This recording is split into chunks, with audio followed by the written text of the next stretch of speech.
Hello, I'm Neil Nitai Hammari, Nitai Hammari, and I'd like to introduce you to my book, 100 Sketches of Japan. This is the record and sketches of my trip to Japan in 1999. I think it was like in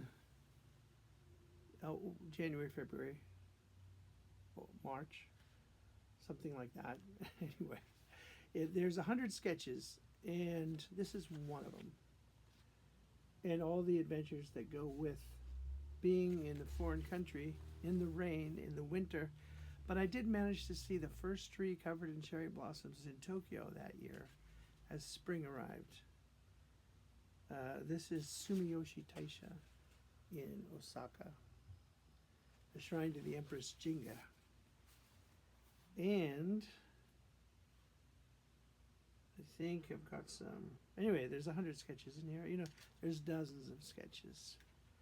From the sketches I made in a 100-page sketchbook, large sketchbook, a big format. And when I came back, I pulled out all the pages and had an art show and hung them as scrolls in the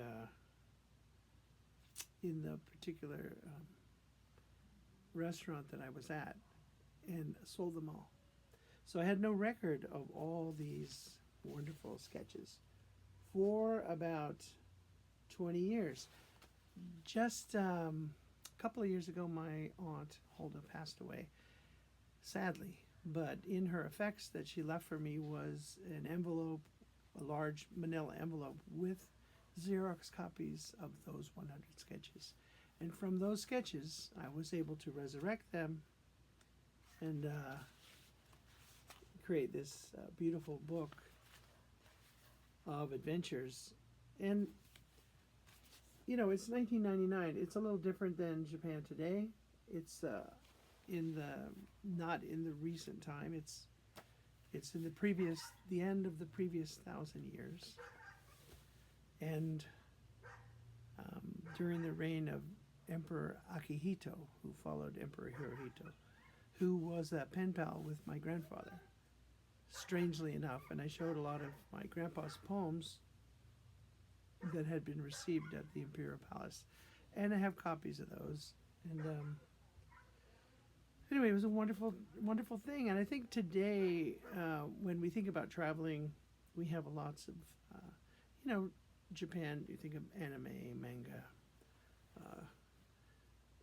those kind of parts of our culture. But previously, when I was a kid, you studied haiku, and in kindergarten and first grade, I studied Japanese here in California in the public school. I studied Japanese in college, a couple semesters, but I will say that none of that ever stuck with me, except for the fascination and love for Japanese language, culture, music, art, and cuisine, and architecture, and love all that stuff. But greater than all of that are the Japanese people. I think I hung out with 24 different Japanese people on this trip, and they were fascinating. They were very hospitable and kind to me. And in this sense, I was one of those first passport bros that we call them today, traveling around looking for love in foreign countries. But believe me, Japan is not a third world country. It's the most expensive place on earth in many ways. But extremely natural, part of the hillsides, the nature of the farms, the rivers, the ocean, the reverence for flowers. Just incredible. So I recommend you get a copy of this today and enjoy my story, which can be quite emotional. Here's a Japanese person sketched me, sketching them. And when I first got there, being stuck in a country where you can't speak the language or read the signs, it can just get to you. Luckily, my friends were there who had invited me, both in Osaka, Kyoto, and in Tokyo. So please, if you get a chance, take a read. Thanks so much. And while you're here, let me mention my other book, Riding Backwards Down the Gila, which is my 1994 trip on horseback from the coast of California to the Continental Divide at Silver City, New Mexico, and up into the Gila Wilderness and the Gila Cliff Dwellings National Monument. Amazing story. Me and my horse, Tiger Lily, and I hope you like it too. Also on Amazon Books. Thank you.